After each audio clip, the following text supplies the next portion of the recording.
The topic for our session is bound to be very exciting. FinTech evolution.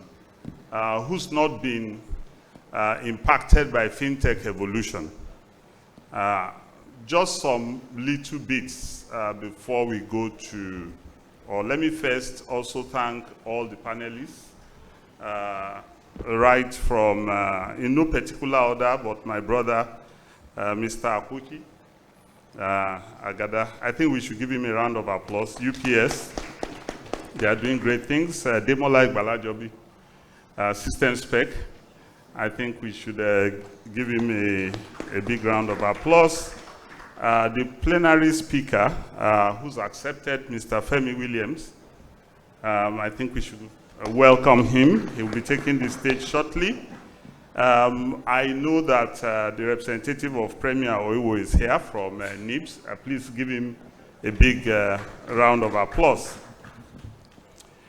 So where do we situate this? FinTech has placed Nigeria on the world map.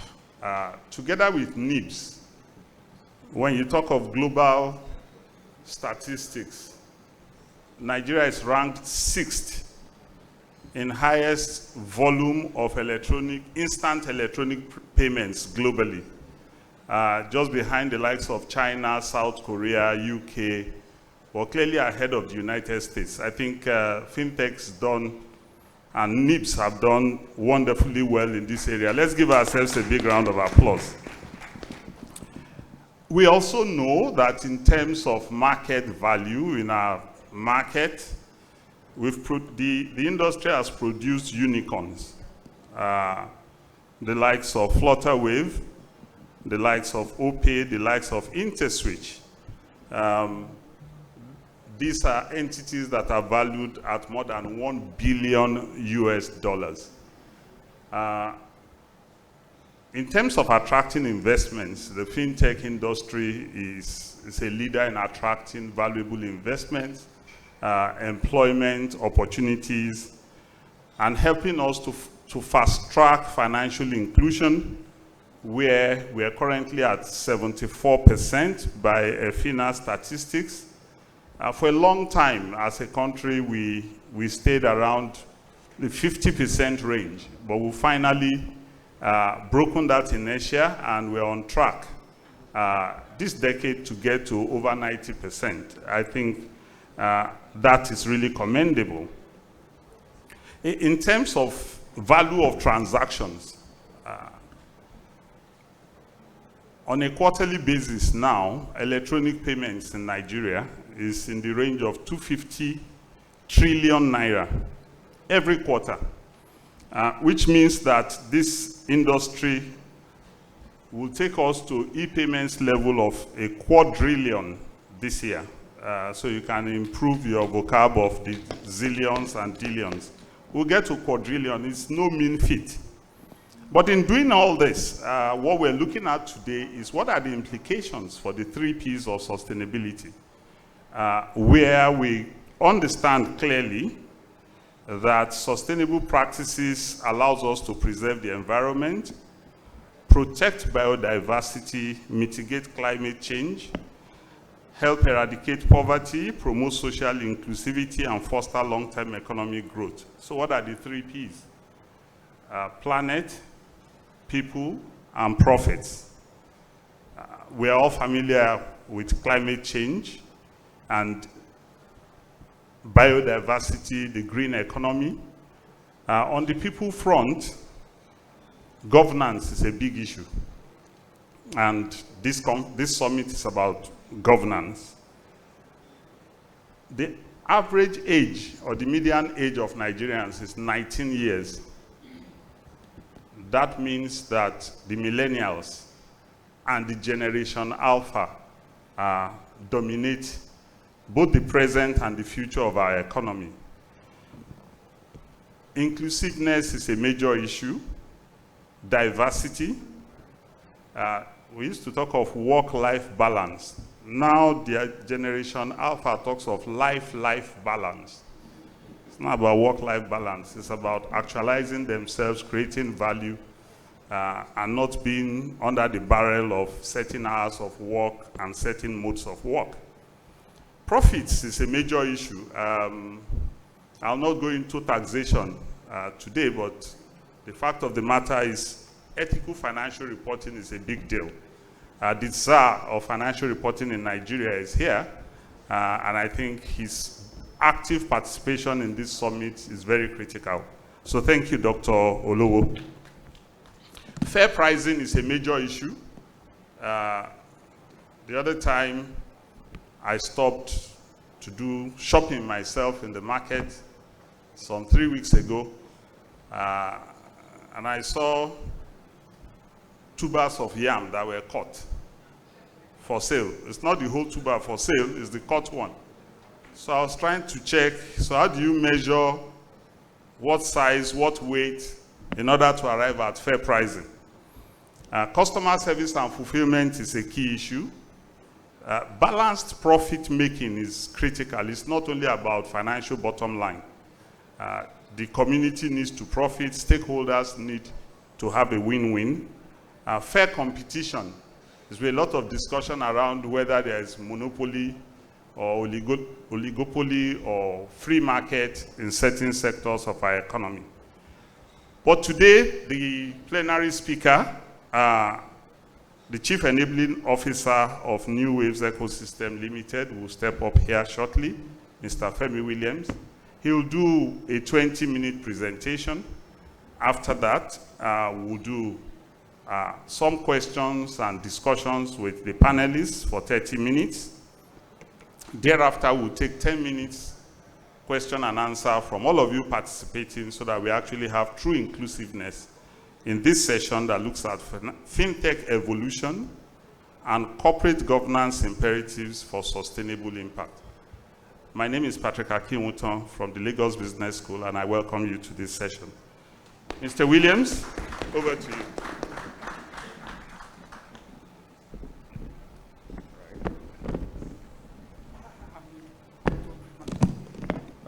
Good afternoon, everyone.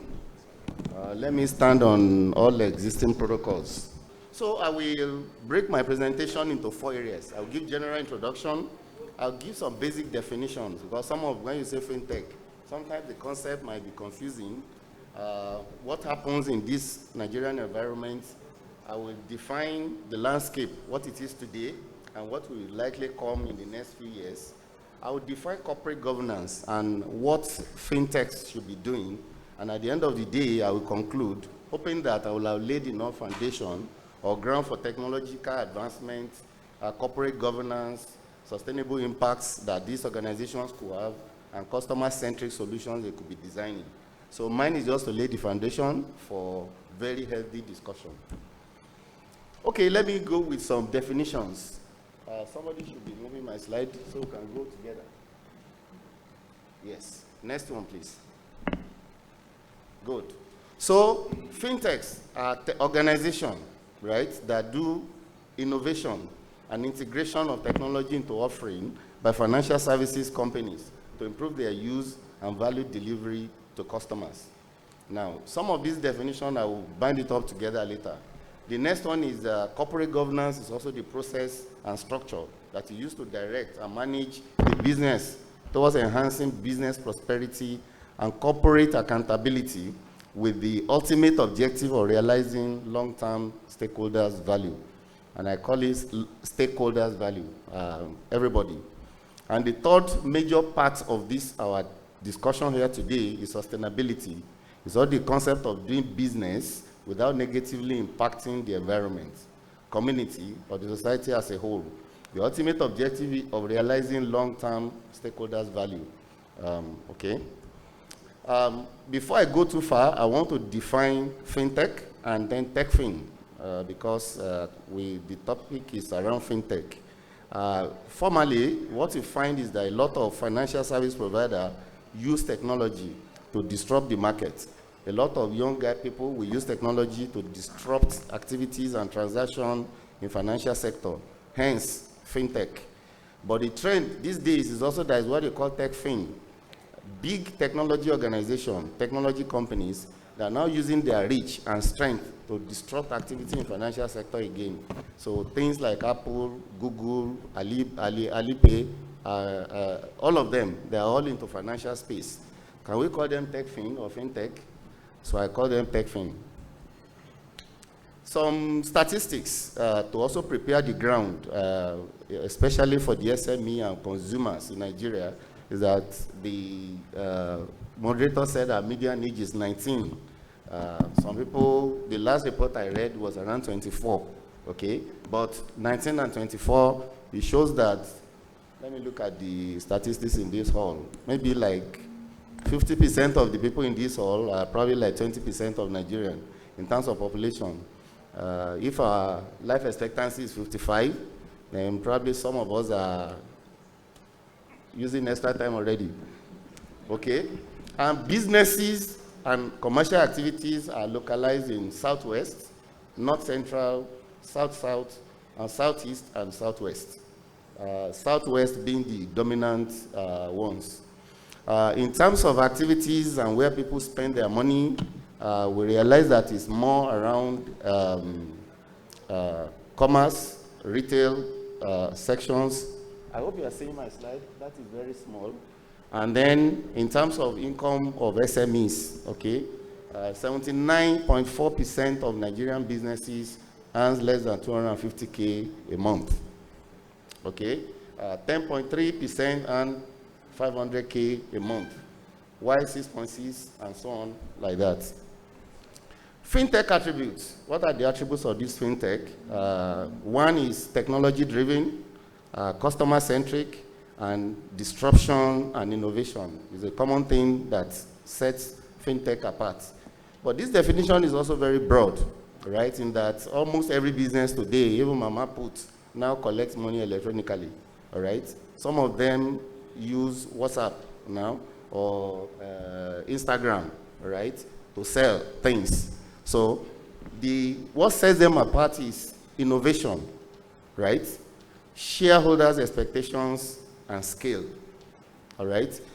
Once they have these three at a massive level, then they are official FinTech. So all of us, I mean, it's a good thing, right? We are all FinTechs. Even my church, we are FinTech in my church because we use a lot of technology now and we take God to people's houses. Right? Instead of people coming to our church to look for God, even we take God to them anywhere they are in the world. Okay, but scale, innovation, and major innovation, and most importantly, stakeholders' expectations.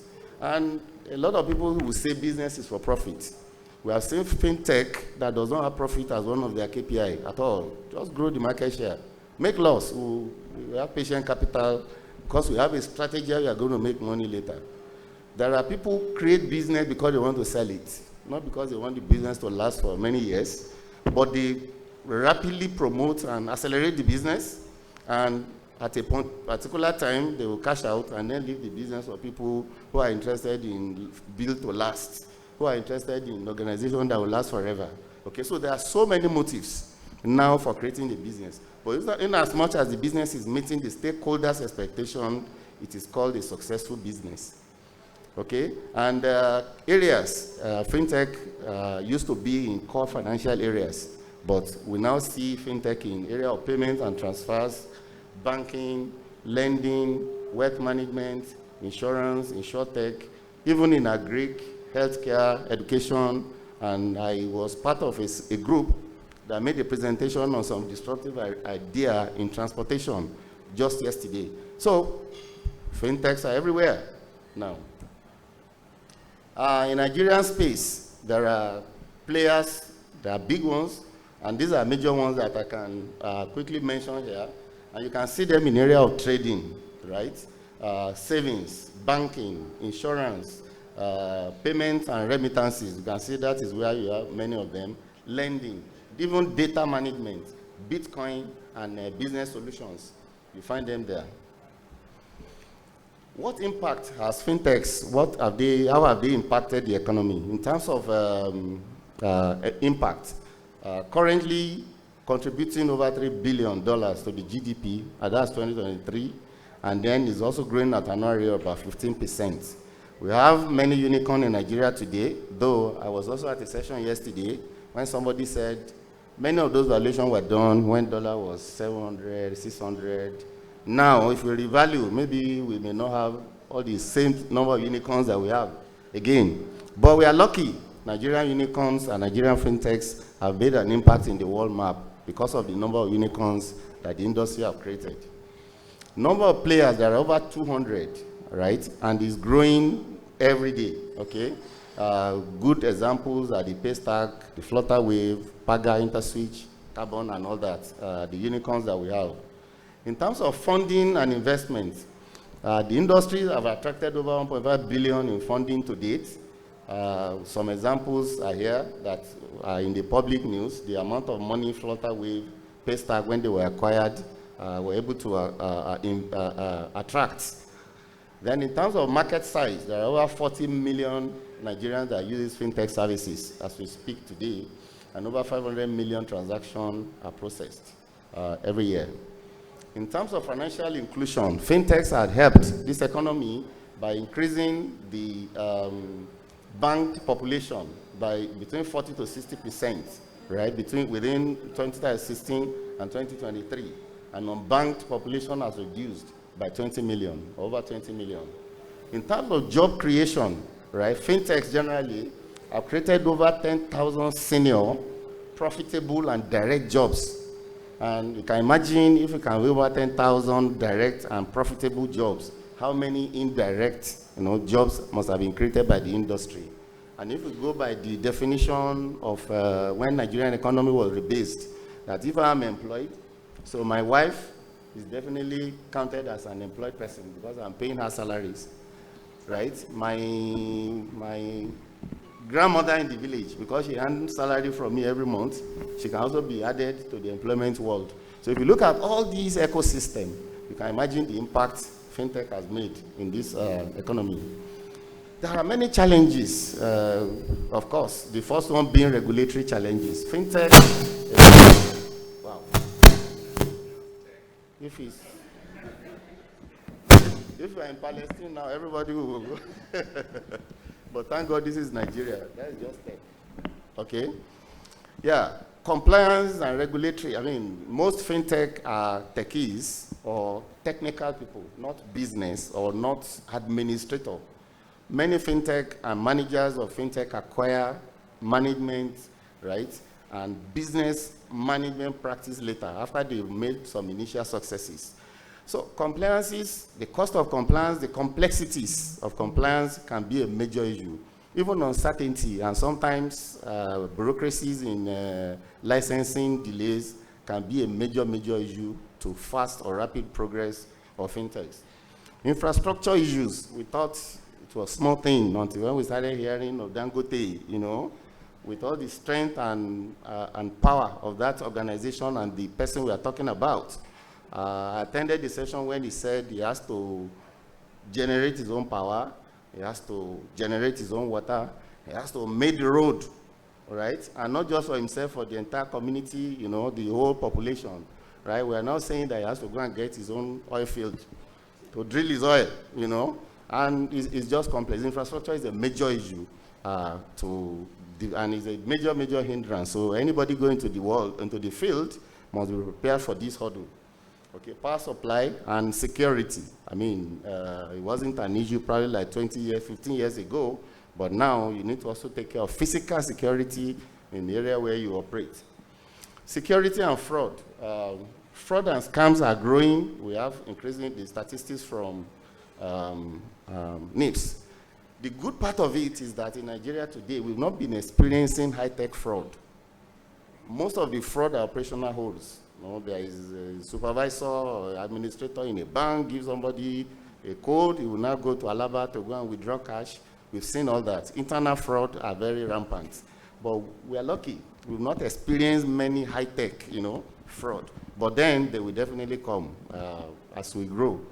Okay? Cybersecurity threats, so those are the internal ones in Nigeria. There are also a lot of Russians. We did something on my project one day. We did the Facebook ad. And we have to close it within an hour because about 200 people from Russia registered. Whether it was good or not, everybody we just close it. You know? So we don't know what the dark world, what they're also doing. But just as we are brainstorming on how to secure, there are also people who are brainstorming on how to inject or disturb your business. Okay? Funding and capital. I mean, the common thing you hear about fintech world is capital, fundraise. And anywhere you see fintech, you see fundraise, capital, injection, whatever, all over it. Okay? Access to capital is a major issue, especially people seeking international fund, because it's not just about your technology, even the market, right? Suitability, right? And if you want debt, interest rate can also kill you. It's too high. I mean, if you are doing trading, it's good, but for many projects that need funds for long term, maybe the debt structure that we have may not be too convenient. Competition, right, is also a major one. There was a time, I mean, the speed at which some of the unicorns succeeded, right? If anybody wants to start in that same industry today, there is a bit of saturation. So some industry, fintech industry, are becoming saturated, while there are opportunities in many areas. Agric has not been touched, healthcare has not been touched, many industries like that. In fact, we were discussing corruption as an industry. I think fintech, we need to find people who will actually then start to innovate and create corruption or anti-corruption products, all right? And there are logics through which people can make money if you can invest and create systems that can stop corruption for us, okay? Okay, so traditional banks, they are also becoming competition to fintechs. In fact, we had a case of a big bank, big one that's also now thinking they are fintechs, and started reacting and playing like fintechs and doing what fintechs are doing. So the margin between them is dissolving, okay? And then the last one is consumer trust. Trust issues, nobody will trust you first time. People will test. If the experience is good, they will. And then sometimes too, we have to go through a big learning curve, because people are used to going to bank to big trade. People are used to calling the bank manager before they get loan. Somebody now said, take this app, press this button, you get money. People will think, are you 419? Right? But people will test you with little things. If you do well, then trust will grow. So financial literacy is also another one. I have an uncle who would not take an ATM card. He was forced to be given one, but he has never used it. He will still go to the bank, right, or write his checks like that. But I had an experience with which a lady relieved at one of a conference I attended. This was one rich, illiterate businesswoman. Her shop is in Okering.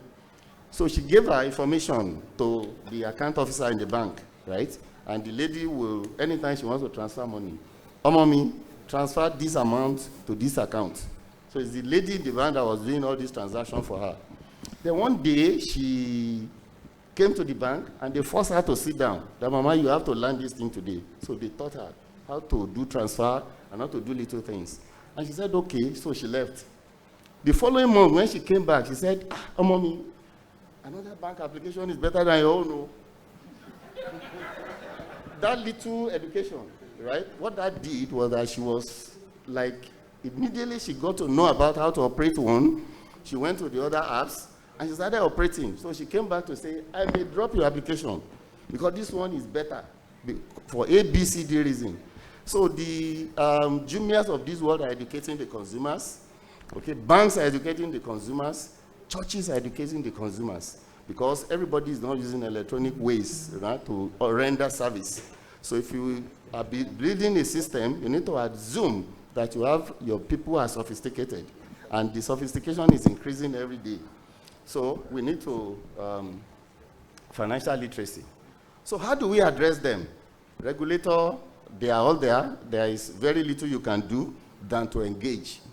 You cannot hear that CBN is planning to introduce a particular policy and we'll sit down. You need to engage, right? You need to participate in tests and sandbox initiatives. You also need to join advocacy groups, because if you don't join, if you don't participate in this, once the regulation is out, you are bound to conform with it. On terms of infrastructure, there are some that you have to plan the dynamics. So electricity has gone up now. There's nothing you can do than to put up the AC in your house and then buy more fans, or go and break windows so that natural ventilation can come into your organization. Digital inclusion, alternative power supplies, if you can afford it, are all there because it can be cheaper over a long time. And then partnership. You don't have to build all. Go and partner with somebody who generates power. And this collaboration and partnership, it occurs in many of my points here, is one of the easy ways you can grow. So don't own 100% of something little, right? Actually, if you can give a power company shares in your company, maybe they give you free power, all right? I'm also managing a fintech. Marketing became an issue. Everybody we took within 3 months, Japa. Another one, Japa. So we had to go to UK, one of our ex-staff that was doing well. We now partnered, and we are giving the guy some shares, and he's now offering the service like we not, as a corporate entity. And that's how we were able to solve marketing problems that will have cost us a lot of money. Of course, equity is cheap in the short run, but then look, we are very small. If we hold everything to ourselves, we'll still remain small. These guys can accelerate you. Right? In terms of enhanced security, there are cybersecurity investment you have to make. And at every point in time, there's a reasonable amount of security you can put in any system, all right, that would be appropriate. When we were young, and as an IT person, maximum security was defined as if what the people can steal at the end of the game is 10 naira. Immediately you spend 10 naira to protect it. That is maximum security, believing that thieves of those days, they are rational. Nobody will spend 20 naira to steal 10 naira. But what the trend we have seen, now there are rational thieves. People who just hack for fun. Nothing, just to be sure that, hey, Femi Williams, I hacked Central Bank. Just for fun. So there is always, at every point in time, like I said, minimum investment or reasonable investment you can do, right? And reasonable security you can put in place at every point in time. Mind you, security is a moving target. What is maximum today may not be tomorrow. So you have to keep on, researching it. Fraud prevention system, even in operations. I know in many banks there's a maker checker. Not one person will start a process and end it, right? When you are small, you are the only one doing it. Okay, I'll rise up now. Then there are also systems that can predict fraud, that can predict hacking using artificial intelligence. For funding, you have to diverse your funding. As I mentioned, partnership, debt, equity, bond. Anyhow, there are family. You can also raise money from your family. Or sell your family land, if you have one. There are so many lands in the village that are just there lying fallow. Okay, in terms of consumer trust, be transparent, all right? Educate your consumers and manage crisis properly. If crisis occur, don't lie. Tell the customer it has happened and we are doing something about it. And when you do it, tell them we have solved it. People will build more confidence in you. But a lot of organizations then hide and lies. When people get to know, they run away and they will never come back. Skills management, try partnership, try outsourcing. What are the benefits of good corporate governance, which is the second to the last presentation? It strengthens investors' confidence. A lot of investors will trust you. They'll be more comfortable to do business with you if you have good corporate governance process in place. It also checks corporate scandals and executive recklessness. I was managing a PLC. When I started managing my own company, I realized that, wow, there's two poles apart, right? There are some things I cannot do. There are some things now very easy for me to do. But you have to consciously, as the owner of the business, right, make sure that you incorporate, sound corporate governance processes. Then it ensures compliance, because the risk is not just on you, it's on the whole board. And the board will force you to do what you're supposed to do at the right time. You raise standards and drive reforms, provide guidelines for companies to manage when there are crises, when there are no crises, when there's compliance issues to be met, and then it also ensures that the growth is sustainable over a long time. Hurdles. Why is it difficult for fintechs to imbibe corporate governance? The first one is, I mentioned scale as one of the things that stands a successful fintech out, okay? This rapid growth consumes time, energy, resources, and everything of executives that are involved in fintech. that when would they have time to conduct board meeting? All right, to do some of the things that are statutory that you must do. Resources are also issues sometimes because they don't have the resources. I mean, I know how much it cost me to organize a single board meeting in those days. Now, will a company that is just starting have that kind of resources now? Lack of expertise. Like I said, most people come from techie background and they need to either acquire business management practice or partner or employ somebody who will do it. The dynamic regulatory environment also can make it difficult. Investors' expectations, if you suddenly now get investor whose vision or whose long-term plan does not match with yours, you are into trouble. Then complexities also arise sometimes in case you now start with board policies and some of the things that could come with corporate governance. When is the right time for a fintech to institute a sound corporate governance? It's almost impossible to start from the ground zero, but many organizations do it, especially those who are conscious of it. At ideation stage, at seed stage, at early stage, at growth stage. But what I'm saying is that once you get to growth, you have an MVP that is sound. You're able to raise little seed capital, then you need to start at that point.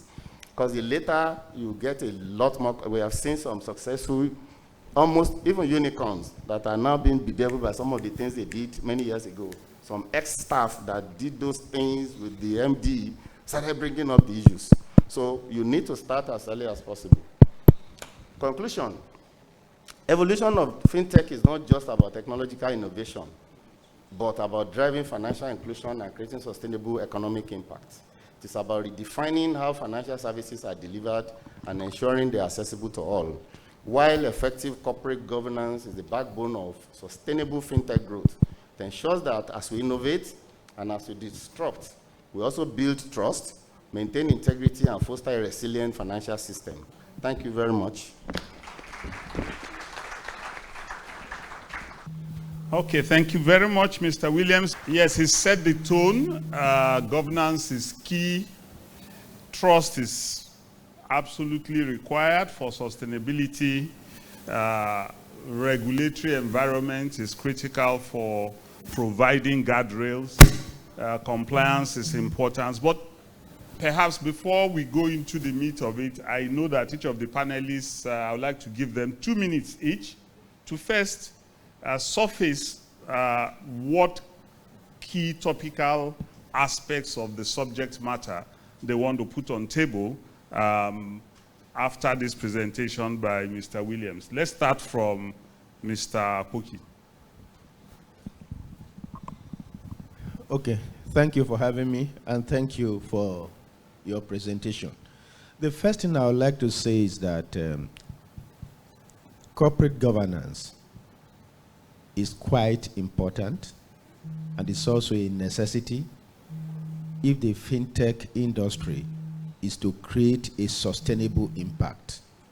Because without paying adequate attention to corporate governance, then we will not be able to sustain whatever we think we are doing. Earlier, our lead speaker spoke about motive. The question is, what is the motive for establishing the business? He made reference to those who set up fintech organizations only for purpose of selling off. We cannot all be in the business for purpose of selling off. Speaking about the experience of my own organization that I work for, Unified Payments, we are the first fintech organization in Nigeria, used to be known as Value Card Nigeria PLC. We've been there for close to 3 decades. And I can say without fear of contradiction that the most important thing that has led to our success for almost 30 years is corporate governance. So it is important that we define the purpose of the organization. That is very key. In defining the purpose of the organization, you also have to pay adequate attention to the people. Who are those that are involved with you in the business that you do? And fintech entrepreneurs in Nigeria must pay adequate attention to this. For our company, we are owned by Nigerian banks, and over the years, the banks have worked together, notwithstanding that they are competitors, to ensure appropriate corporate governance that has worked. There is no point going into a business with someone who does not have a shared purpose with you or does not have a shared value with you, because you will not be able to define a proper governance structure. The third thing also is your policies and processes. You cannot define how people will behave if there are no rules, if there are no boundaries, if there are no standards for how business should be conducted. And it is very important. We make the mistake in the fintech industry of thinking that it is sufficient to have an innovative technology, it's sufficient to have a big market share, but that is not sufficient. Without appropriate corporate governance, the company will not sustain itself in business over a long period of time. Corporate governance actually gives a lot of benefit than we think. Speaking to our own experience, notwithstanding our size, we are the first company in this part of Africa to have been granted a license as a principal member by American Express. And that was made possible because of our corporate governance structure and the due diligence they conducted on us. Today, we are the only fintech in Nigeria to be a principal member, not just a service provider, of all of American Express, MasterCard, Visa, and China Union Pay. The point I want to make is that players in the fintech industry must pay attention to corporate governance. The benefit over a long time far outweighs the short gain you will make, the quick money you will make when you do not have appropriate corporate governance. And appropriate corporate governance will not be achieved if you bring people together to be on your board, to be on your board committees, that will only serve as an echo chamber. What do I refer to as an echo chamber? Everyone is saying what you want to hear. They simply re-echo what they think will appeal to you. You won't have a proper corporate governance. And without a proper corporate governance, the business you do will not be sustainable. The impact that we have made so far and we intend to make both in Nigeria and outside the world will not be sustainable. That makes the difference. In my closing remark for my first contribution, that makes the difference between why you have had companies that are said to be doing so well, but they never lasted long, and those that you see that have been there for hundreds of years. We can, in Nigeria, also have organizations that are not only doing well financially and are innovative, but are also there for a very long period of time.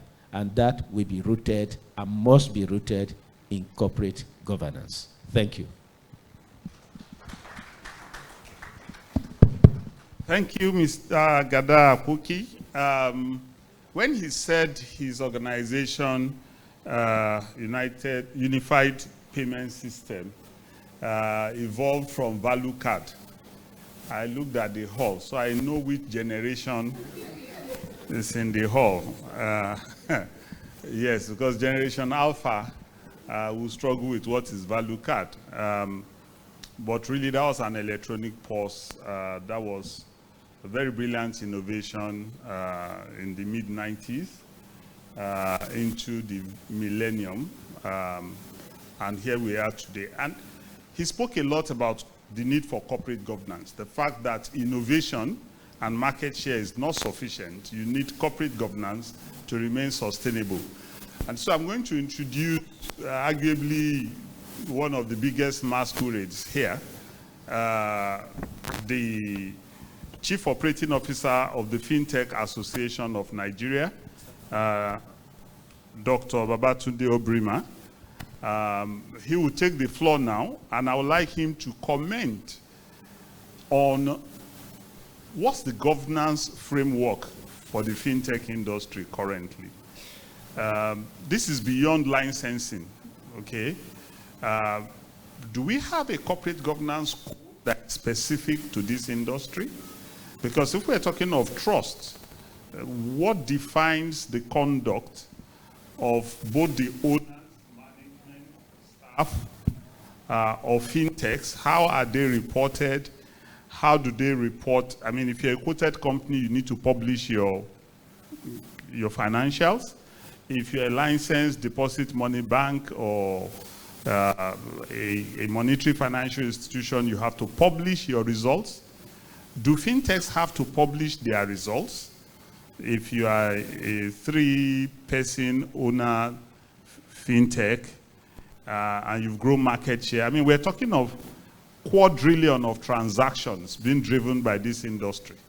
So Dr. Brima, over to you and welcome. Please, let's welcome him with a round of applause. Thank you, sir. That's a very difficult question. So, when you say code, corporate governance code, I think that what guides everybody will be what CAC puts up, what FRS puts, what FRC also has documented. So is there something specific for the fintech? The answer is no, as of today. And for us at the association, what we're trying to do now, we've been having engagement with SEC and CBN to be able to evolve into a self-regulatory organization, in which case we are going to develop things and even curriculum. So for you to be able to get a license, it must be part of the conditions that you probably have that certification in governance and things like that. So it's because it's extremely important. The things we are beginning to see is beginning to necessitate for those to actually step in and do that. Like the keynote speaker had said, you have a lot of young people who are coming to the space. They don't understand why I must do this, why I must do this. You know, compliance is not their priority. They just want to grow their market share. But that's not enough. You know, I always, when I talk to startups, I always say, you must define a few things. You must begin with the end in mind. Why am I in this business? Is it to build a legacy?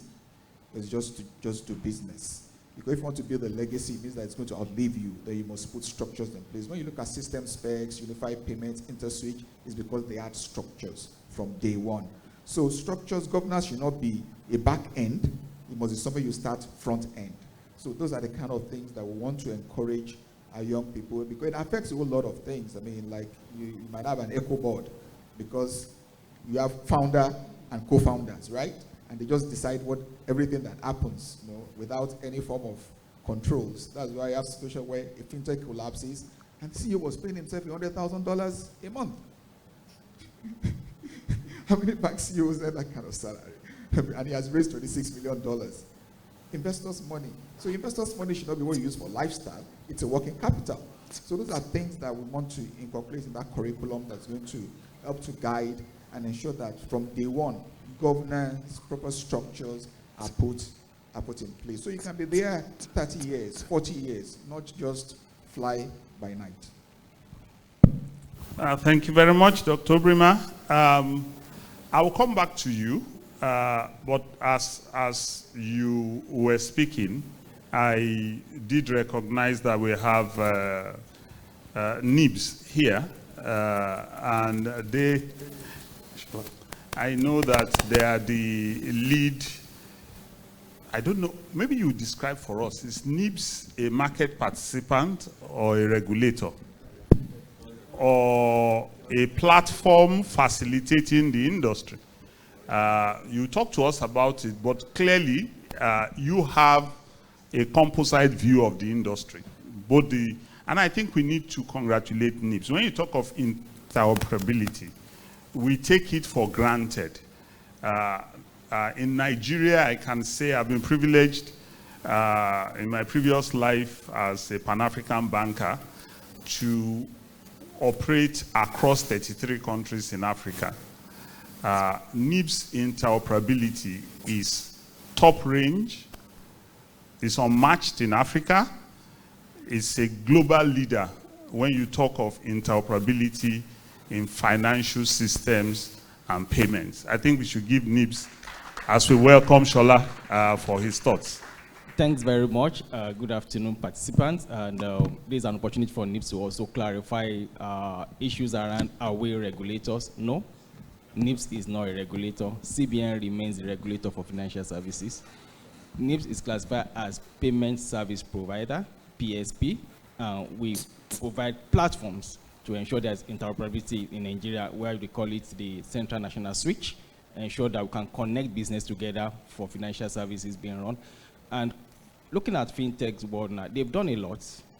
It's part of what we require in the country. And that's why NIPS is championing it to beyond Nigeria. In terms of global world, we started it as being the first to achieve that interoperability across the financial industry in Nigeria. And fintechs has done a lot. It's also part of CBN strategic direction to ensure that we have digital payments in Nigeria. And without fintech, we wouldn't have achieved where we are today. And we are also looking for more in terms of financial inclusion. But beyond that, there are also limitations and hindrances we need to be addressed. Fintech means financial technology, but I also hear that way that we should call them tech fins or fintech. But basically, it's actually technology-driven financial services, where we say that banks started off in terms of financial services, and due to economic downturn in 2008, 2007, market confidence came down, and they are looking at how best can I run this service in terms of customer experience, in terms of convenience. And that's why we see lots of entrepreneurs coming up to start the fintechs.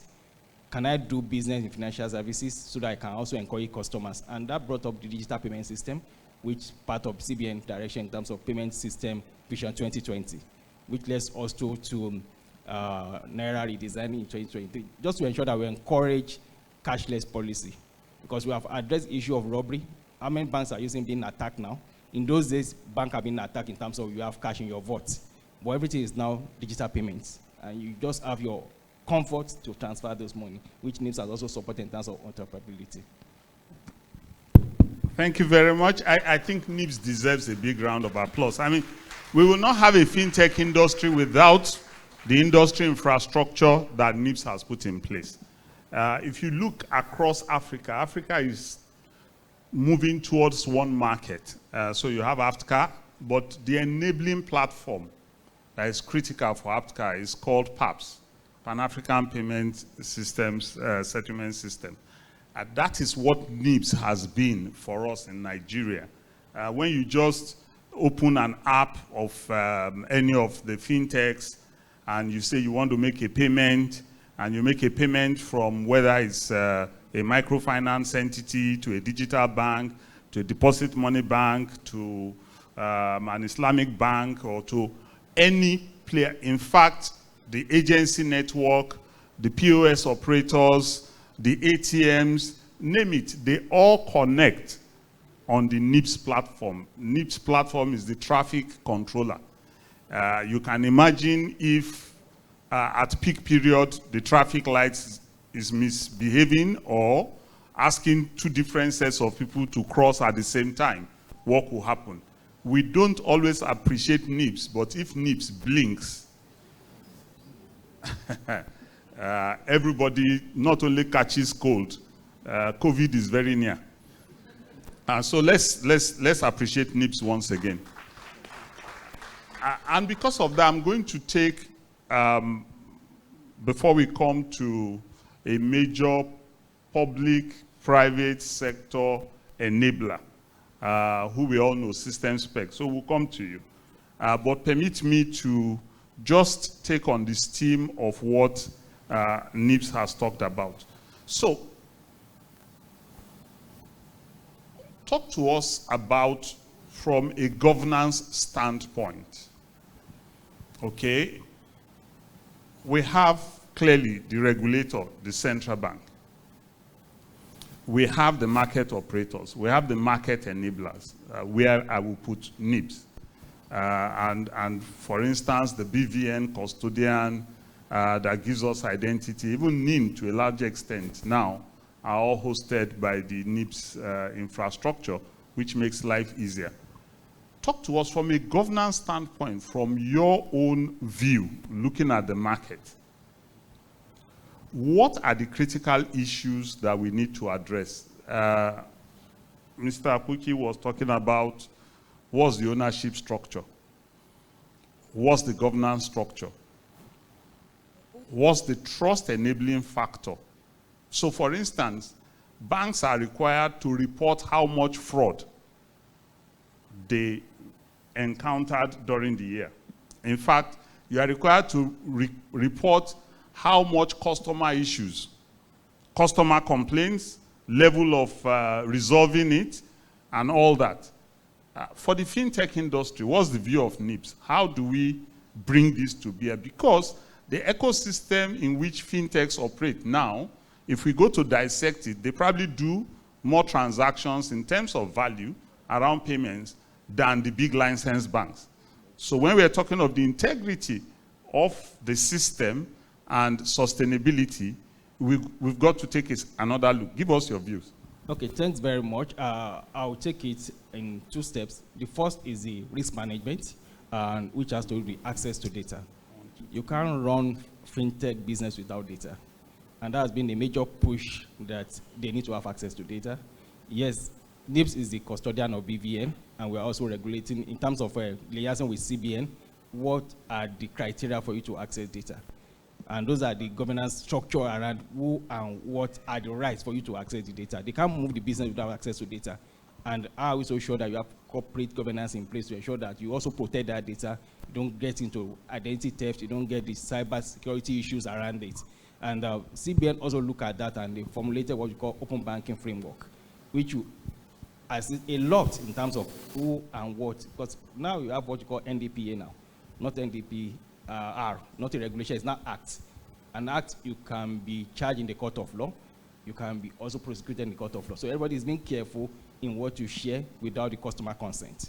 And that's why NIPS has also developed what you call I Agree platform to obtain customer consent where we share data with the ecosystem.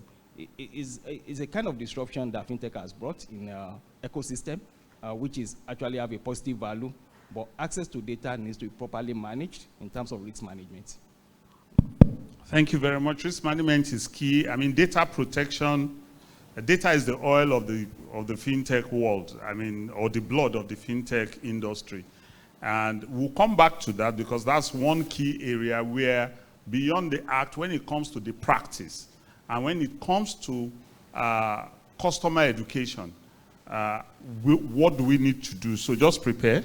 I will come back on that. I'd like to go now to Demola from System Spec. System Spec, I think it's quite well known when the government talked about one account, right? And the fact that we wanted transparency in the collection of government revenues and the accounting for it.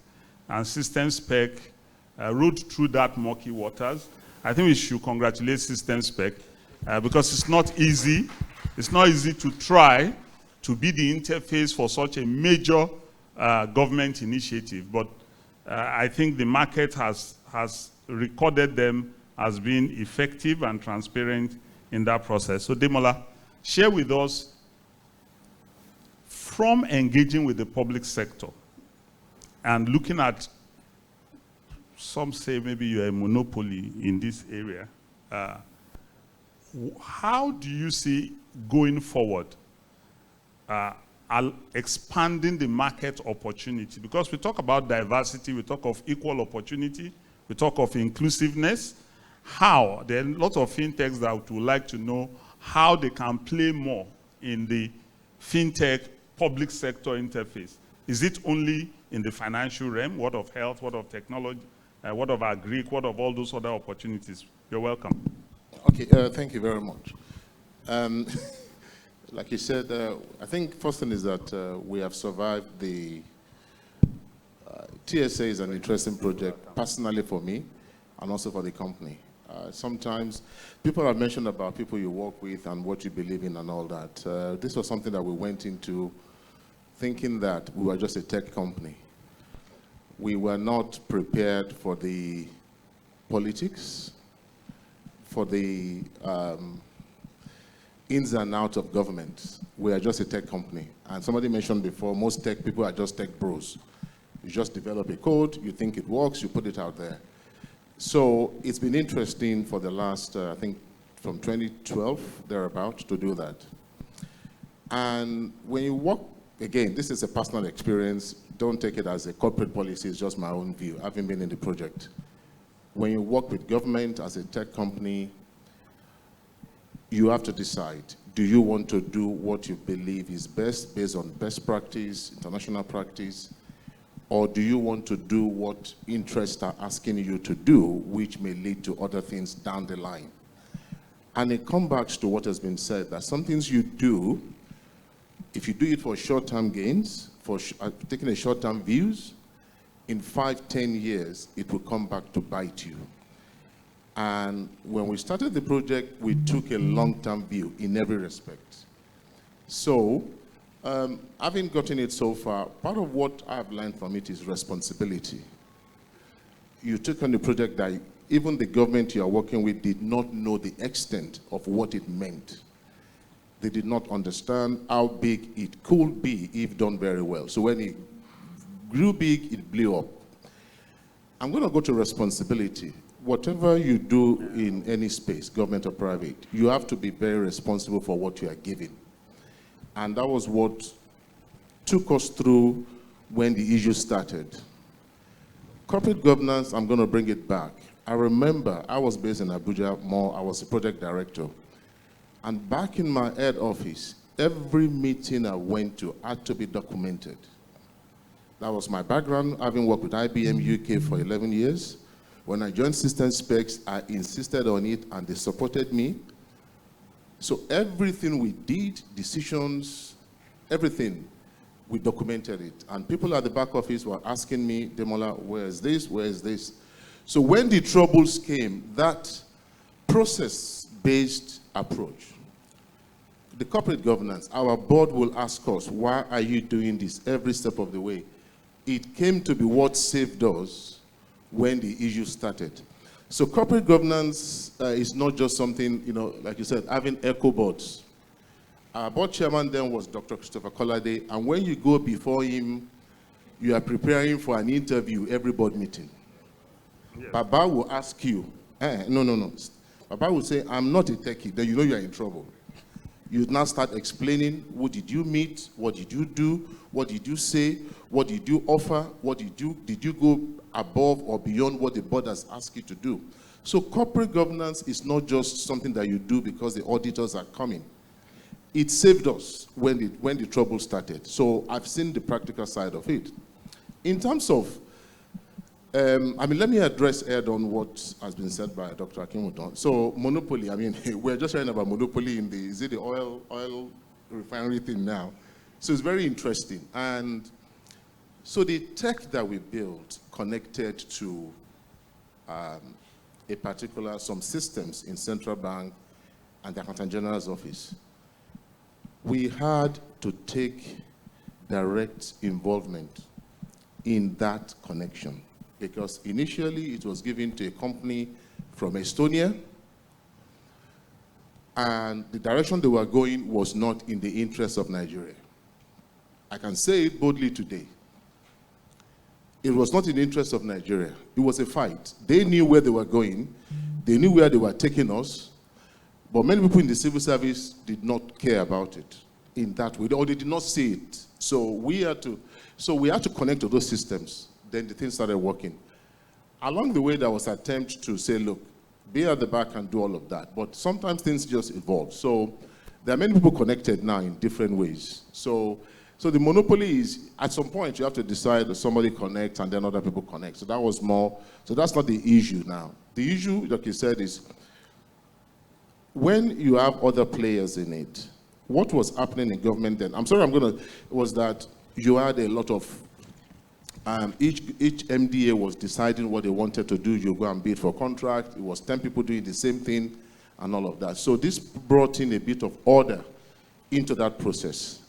So many players are there. The part of what we had to also be responsible about was making sure that whatever we did, other players in the system, not just fintechs, but software developers that had built the school portals, the MDA portals, were able to continue their business.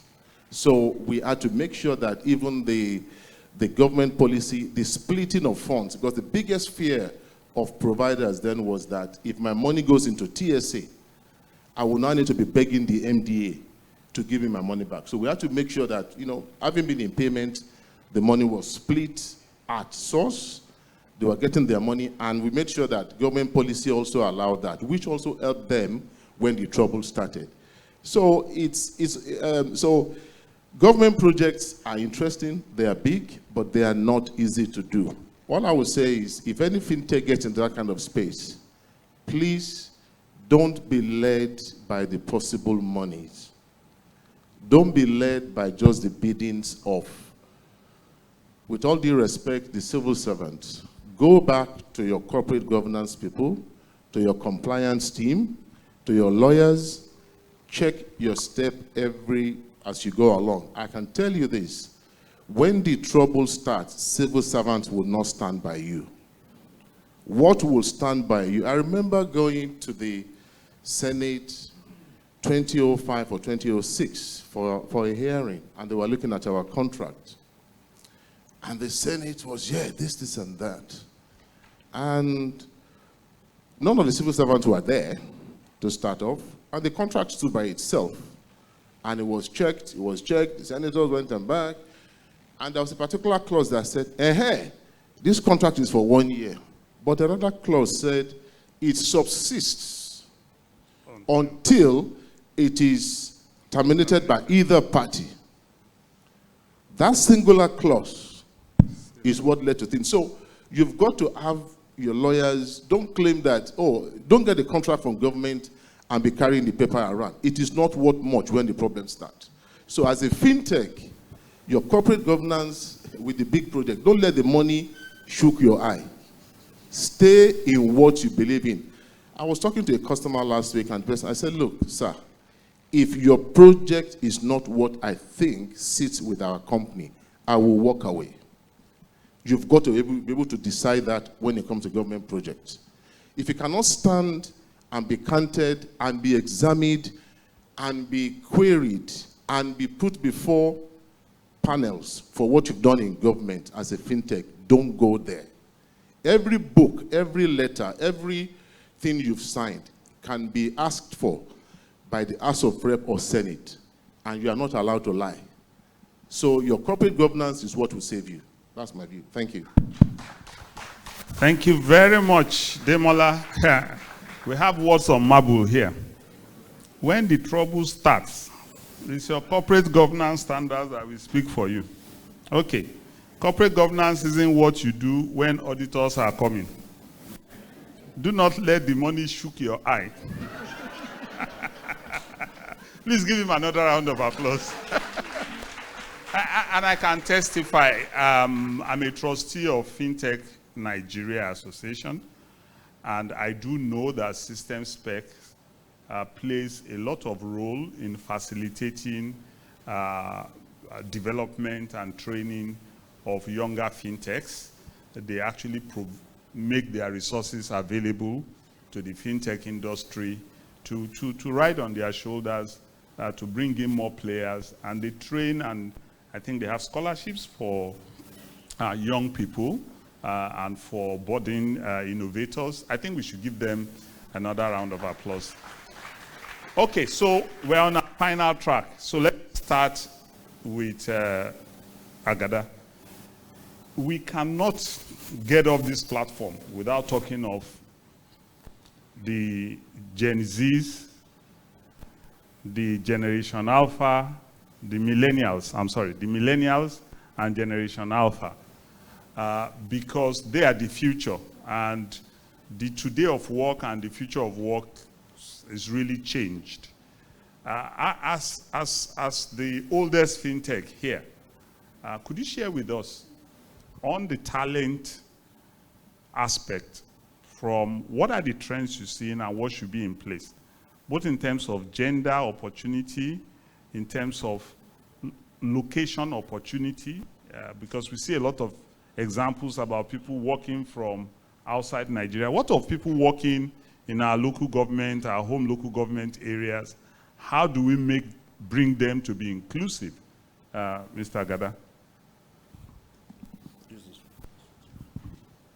Okay, thank you. Talent management is at the heart of fintech evolution. As we spoke earlier, we started with electronic POS that you had with Value Card. Today, you can do transactions from your personal devices and without going anywhere. You can do it yourself or even through proxies and still do it securely. This evolution requires us to go with the population because the market needs continue to evolve, the customers we serve also continue to evolve. In doing so, we are not managing only a new generation of customers, but also a new generation of talent who will deliver the services that we have promised. What I can speak to is that when it comes to the nature of work, you need to adopt a hybrid approach, where you have those who can work in the physical space or on-prem, and you also have those who can work remotely. A bit of caution here. You need to make a distinction between a particular task or work that can be delivered remotely and that which must be on-prem. And this caution is very important because of cybersecurity. It is not everything that can be done or should be done remotely. Otherwise, you expose the organization and the entire ecosystem to avoidable risk. Let us not fall into the temptation that, oh, this is what is trendy, this is what the new generation of talent demand, and that is how it must be. You need to be intentional about it. You need to ensure that what is being done is appropriate for the task. Another thing about the new talent or generation of people is also about policies, processes, and procedures. The appetite for compliance is very low with them. And there is a need for education, there is a need for engagement so that they appreciate the importance of processes, policies, and procedures, and why there must be compliance. Because without that, we cannot be speaking about corporate governance, we cannot be speaking about sustainability, but these people have a different orientation. It is not for us to stigmatize them by saying they are impatient. It's for us to show them the importance of being patient and what it takes to build an institution. The other thing I want to talk about is that there's actually no corporate governance code for fintech. And we may or may not need one. Because having a technology itself is not a business. The technology is supposed to provide certain services. For example, if you are a deposit-taking institution, the fact that you leverage technology is not a reason why you should behave differently from any other deposit-taking institution. I've heard a number of players in the fintech space saying fintech is overregulated. And the question is, what are you doing? You want to behave like a bank, but you don't want to be subjected to the regulations governing banks. So when we talk about sustainability, when we talk about evolution, when we talk about corporate governance, we need to ask, what is the service that a particular fintech organization is providing? If what you are doing is a banking service, then you need to go and look at the corporate governance code for banks. And you need to ensure compliance. You need to ensure that you adopt it. Otherwise, you will be in breach of regulation. Rather than looking for what will suit fintech, and in the name of technology, think that we will avoid responsibilities. that is not what will work for us. In closing on this, there was a remark earlier that the median age for Nigeria is 19, and the majority of players that we have, both customers and talents, we need to understand how we can connect with them, and for them to understand that governance, compliance, and standards are not obstacles, but more are enablers for sustainable business and impact. Thank you. Thank you very much. I mean, just leveraging on that, he gave some clear words on Mabul. I think the one that struck me was when he said that having technology is not a business in itself.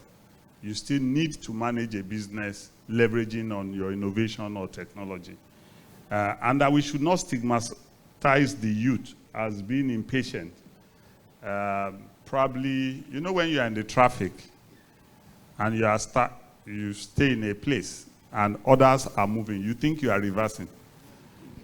So maybe sometimes it is us that is actually not catching up with the pace. And therefore, at a forum like this, I like us to consider a few things. So just one this time, when we take the closing, I would comment on each one.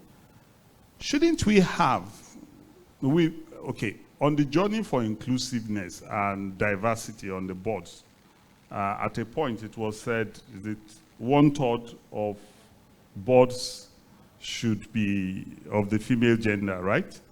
I think we've since made progress. I don't have the statistics, but I know that a good number of our big companies recognize and are in fact led both at CEO level and chairperson level by the female gender. And we are probably on our course to having a global leader of female gender. Shouldn't we consider in the fintech space, given the demography, a sort of representation in the board for people less than 25 years old? As a requirement in terms of, you already have it.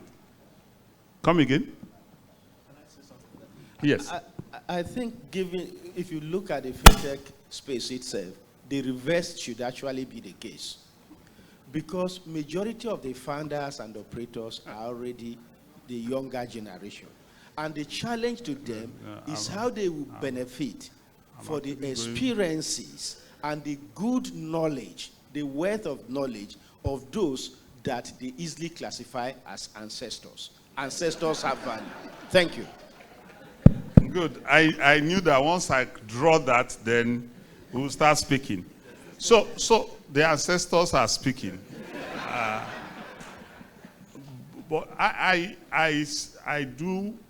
think what we're drawing attention to is that the combination or the constituent of the board is very critical. And that's why I asked at the beginning, do we have a specific industry specific corporate governance requirements beyond the general code?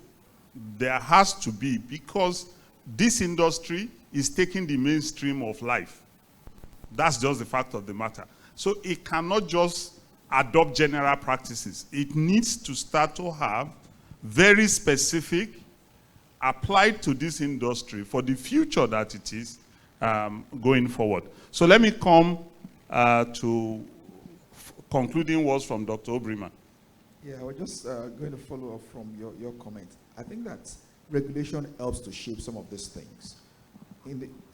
Some years back in the banking industry, you could have a whole family on the board of a bank until the CBN came and put some rules in place. I think those will help to guide also how boards are constituted even within the fintech space. They're a regulated entity. So some of this, we need to work together with regulators to help to shape some of these, put structures in place and we say, okay, if you're going to form a board, you must have this, and this, which means that you must bring in maybe one or two ancestors that you say as independent directors to help to guide or something like that. So I think that we need to look at those discussions with regulators to see how we can shape. It's an emerging industry, so I mean, we're bound to have some of these issues, but we can, with time, begin to shape how things occur, just we've seen in the banking sector.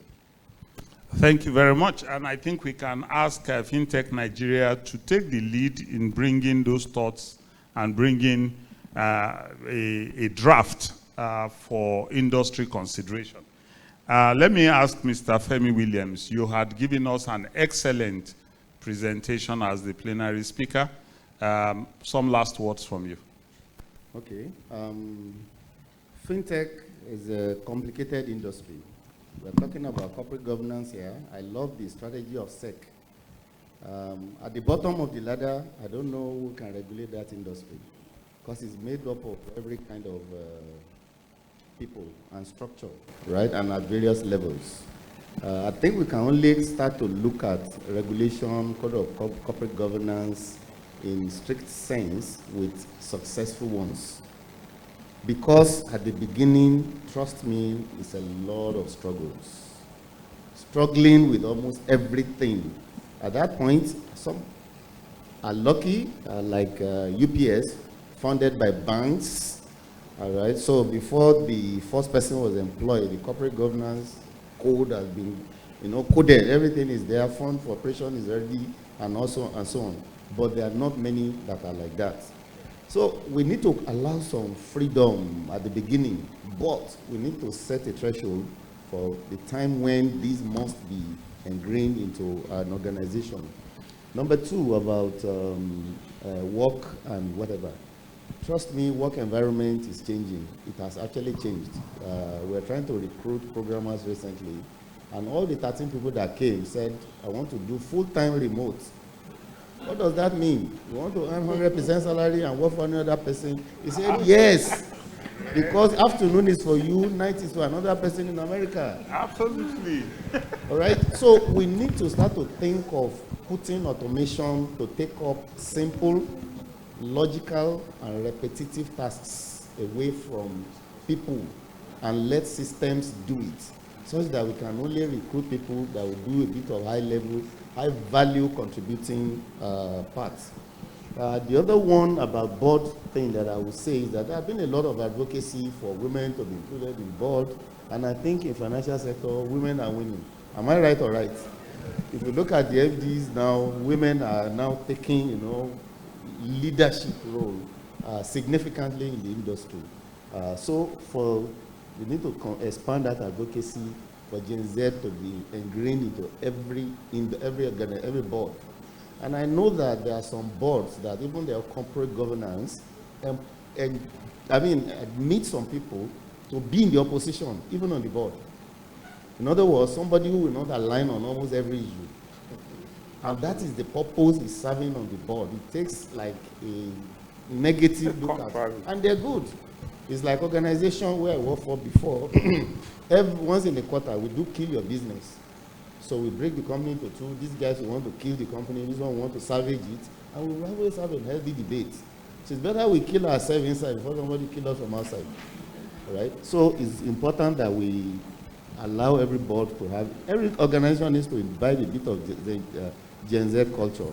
I mean, if some big banks are now calling themselves FinTech, if UPS can be calling themselves FinTech, everybody should be FinTech. Thank you very much, Mr. Williams. He said that before you get killed from outside, you should test it yourself. In some part of Nigeria, there's a proverb that people don't die where they do not sleep. It's by sleeping you test, right? Okay, but thank you very much. Thank you very much. So we come to Shola Nibs. Please, in concluding, talk to us briefly the future of crypto. Thank you. Thanks very much. Crypto is another way that we are looking at in Nigeria. CBN came out also at one point in time that is it being regulated, where we have e-Naira also just to have something, a form of crypto, so that we can also adopt something. But we need to balance innovation with security. That's the area where we need to always have a focus on. Innovation is good, it's a mode of necessity, but alongside, do we want to experience fraud? Alongside, do we want to protect the customer interest? So crypto is a technology that is good in terms of business, but do we have the capacity to manage the fraud experience around it? That's the area we need to. So regulations is there, but compliance with those regulations is a challenge with fintechs. Are CBN doing those kind of banking supervision, routine examination they are doing for banks that are making them to comply ethically? Ethical practice is what you need to ensure that you sustain the fintech practice in Nigeria. We've seen quite a lot in terms of fraud increase from moving to digital payments. But what are these things in real sense? They are majorly identity theft. They are not sophisticated in terms of what they are using. It's social engineering, which consumer awareness can help us to address. Sensitizing the consumers, what are the things they need to do? Because this information you are giving to customers, how can they protect it?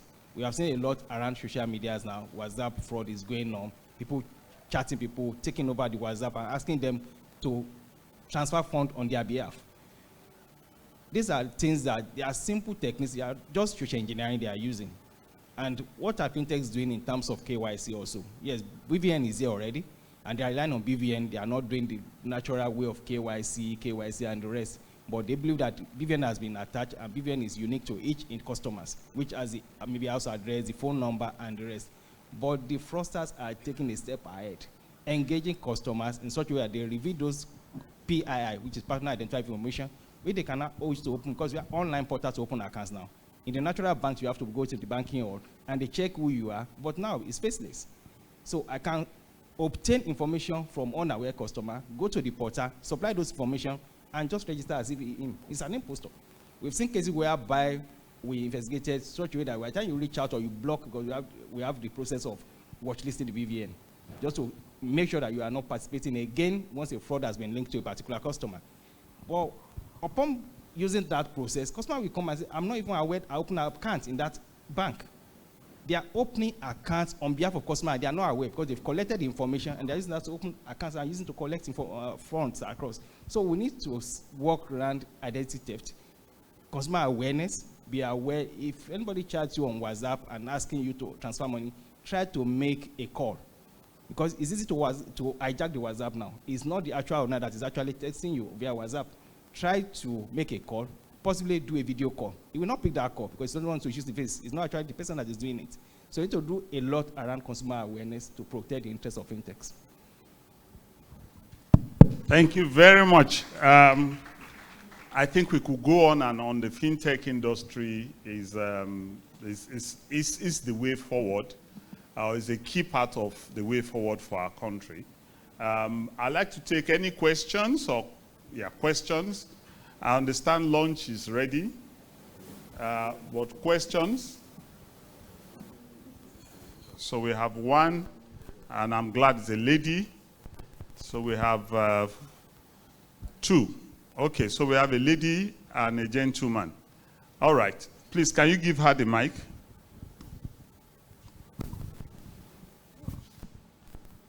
Yes. Just tell us your name and then your question. Good afternoon, distinguished panelists and fellow participants. My name is Chidi Obiejesi. I'm the Vice President for Chartered Institute of Personal Management. Interesting conversation since yesterday. However, I have few concerns. That is, we've discussed a lot about corporate governance, which of course is necessary for sustainability. We've also said that 90% of our business economy lies with the SMEs. For the organizers, how are we going to cascade all that we have discussed since yesterday to this group of people so that we begin to ensure sustainability and our joint national wealth? That is one. And then for the Financial Reporting Council, I don't know if Mr. Olowo is still around. If he's not, if he has a rep. I heard him talk about the corporate governance code for SMEs just launched. And I do not know what he's doing about advocacy, creating awareness. I also heard him mention that the soft side of financial reporting will be taken seriously going forward. And I'm wondering, who is he collaborating with? The stakeholders involved in managing that soft side of business. Because it's beginning to seem that regulation and fundraising have become synonymous. I expected that we would do education, advocacy to create awareness of what is required so that we can ensure compliance. And then sanction will come last, where we do not see enough compliance. But here, the way he sounded seemed to me to be that we are delving straight into sanction with very limited group of people who are even aware of these guidelines that have been launched. Thank you. Those are my questions. Thank you very much. Professor Ajogu. Thank you very much, Fabian Ajogu, Lagos Business School. My question will be short. What do you do about unintended appearances of exclusion? For instance, your panel didn't intend to exclude women and didn't also intend to exclude Gen Zs in fintech discussions. What do you do about such things? Thank you. Very good. Thank you very much. I think those two contributions are direct to the heart of the entire program. The first contribution regarding how SMEs as critical stakeholders are engaged along this journey. But I think very critical is her point around the journey, the fact that advocacy, education, training should come first before we get to compliance and before we get to sanctions. And I think that the conference organizers set this up as part of that process to get those type of inputs. So clearly, your input is well taken. I think it was the person who invited me, I asked the question that Prof asked, and he assured me that there is already enough female representation in other parts of the program, and actually the leader of this entire program is a lady. I think we should give the ladies a big round of applause. And they're showing us how this is done. This is a very positive engagement platform. When you look at the quality of discussants since yesterday to today, I think we just cannot but give the organizers a big round of applause. They did their best to bring different, diverse backgrounds, exposure, experience, and open up the realm of contributions so that we can actually deepen our effectiveness in corporate governance.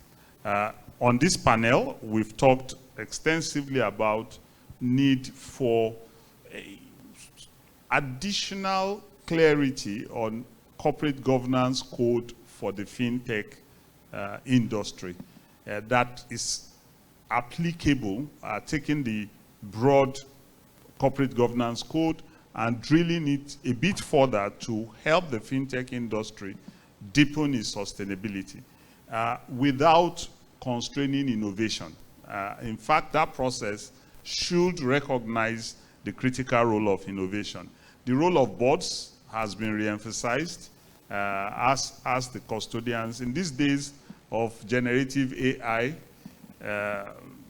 I have also seen some write-ups where people are toying with AI boards, boards that is AI operated. I guess maybe when we gather next year, we'll take a look at how that is evolving. You already have AI purchasing department, you already have AI HR department, and some people are talking of AI boards. Risk management remains very key. And risk management is not only about identity, which is very important, about our processes, about credit, about cybersecurity. It's also about the 3 Ps: planet, profit, and people. How the institution is properly positioned to ensure a fair balance of those three components. Transparency is important, including in reporting both the activities in financial terms and non-financial terms. The nature of work has changed. It's no longer future, it's the present of work going forward, and the importance to adapt and to recognize those changes and leverage it for improved efficiency and sustainability. It's been a pleasure to work with very erudite speakers on this panel. I'd like to thank the organizers of the program for giving us the opportunity to contribute and to assure that the conversation continues. Once again, good afternoon. Thank you very much.